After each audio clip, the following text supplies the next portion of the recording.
It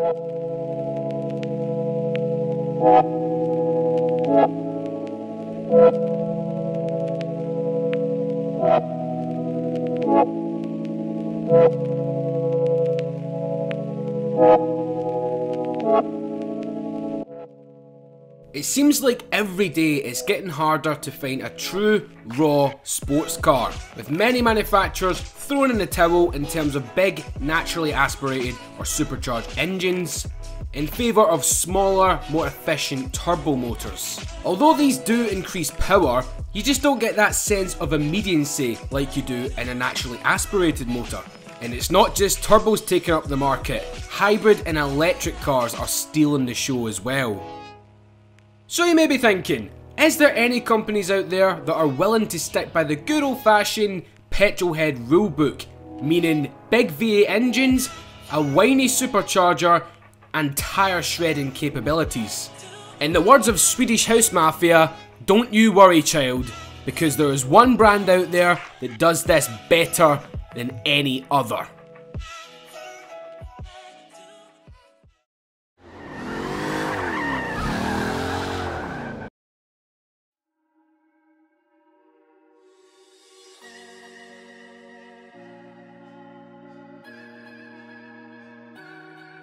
Welcome everyone to the mother of burning rubber, otherwise known as the Jaguar XKR-S GT. Let me just split that down for you.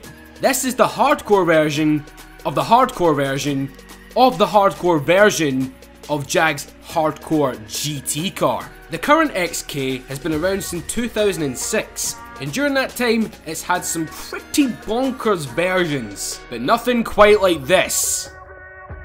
The GT brings the XK into the track class, with new features such as the gigantic rear wing and front splitter, which apparently gives the car 145 kilograms of downforce at its 186 miles an hour top speed.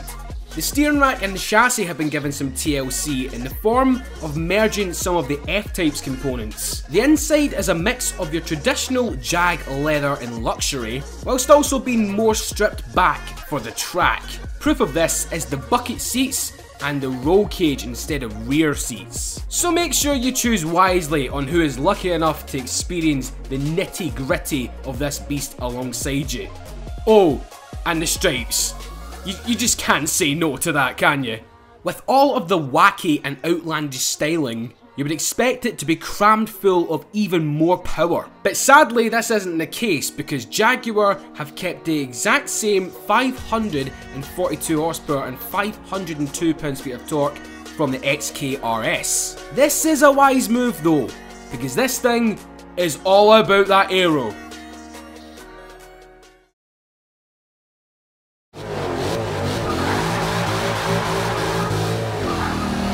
Gets off the line like a traditional Jaguar with tons of wheel spin, and that is how I like it.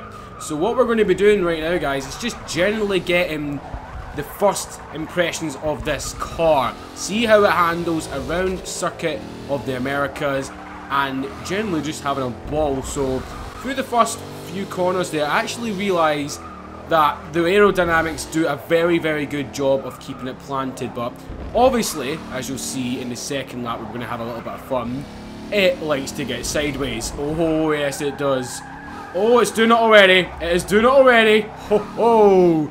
The traditional Jag genes are still there, and that is what is great about this thing. It's more focused on the track, but you can still have fun when you want to. This is a really cool section around this track. I like it. I really like it. Proper good chicanes and S-bends.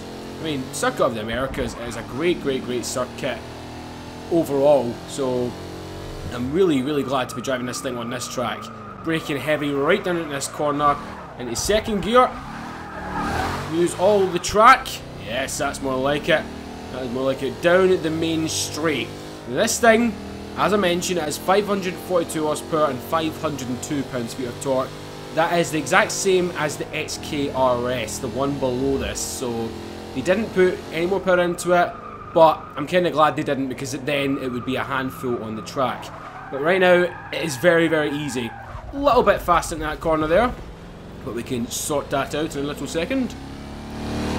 Oh, that noise. You can't beat a Jaguar V8. You really, really can't. Just a deep grumble.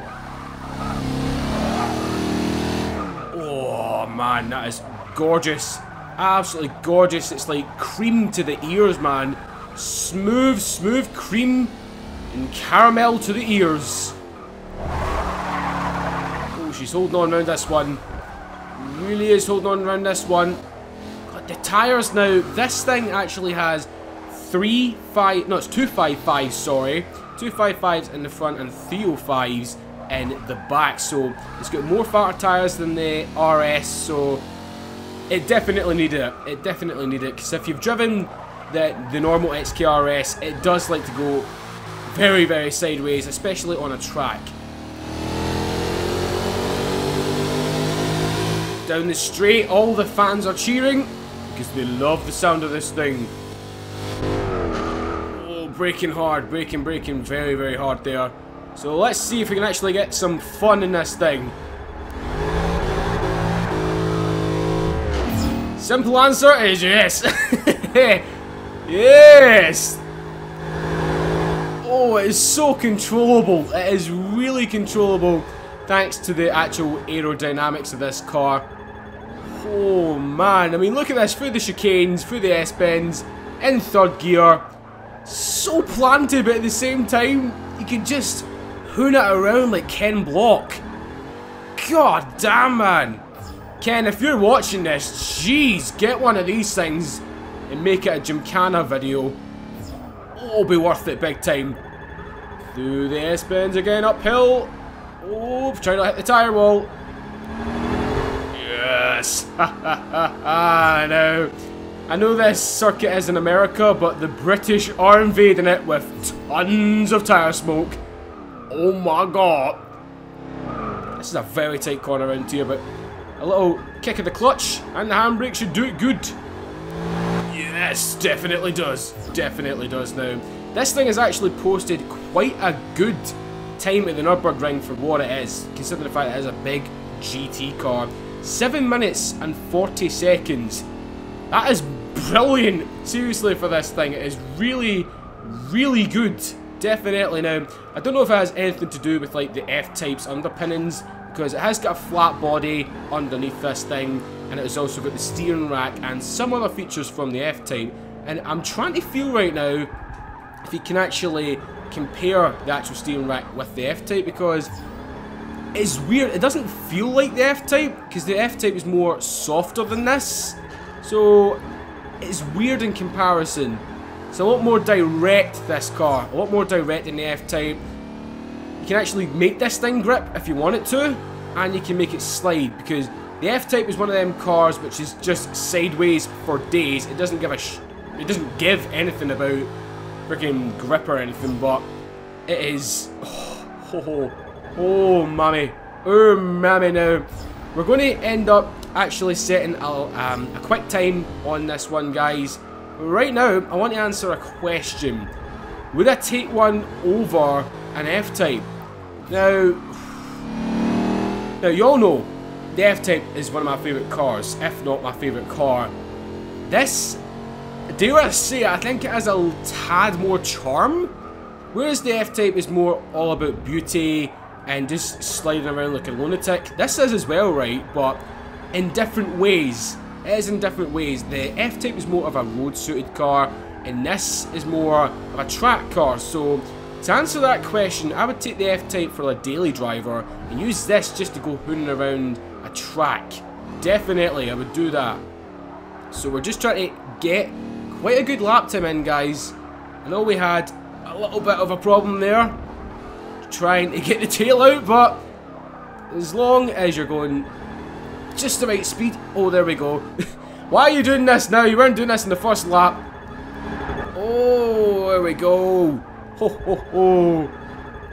Man, if you ever get the opportunity to drive one of these things, I definitely recommend you do that. Oh, man.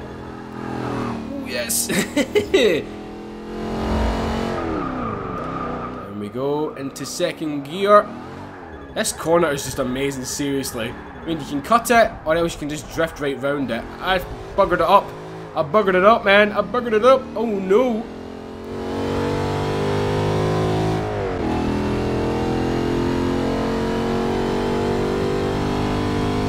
that V8 roar. God, I mean, I know all V8s sound different. This is more of a dirty, gritty, like, you what, mate? You what? You want to fight, mate? Outside of a pub sort of sound. That is what it's like. Outside of a pub on a Saturday night down in London. That's what it's like. Ho ho. It's the Ray Winston of engines. That's the best way to sum it up. It's the tough guy of engines. So aggressive, but at the same time, oh, the supercharger whine and everything. Hoo-wee!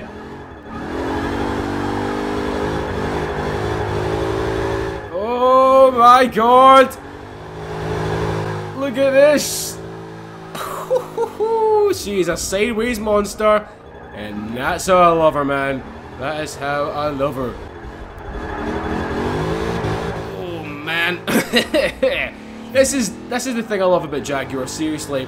They're one of the manufacturers these days that haven't forgot how to put a smile on your face, seriously. As I mentioned, all other cars are going the turbocharged route, the hybrid electric route. I mean, that is great and all for the future, but for the now, I don't know. I really don't know.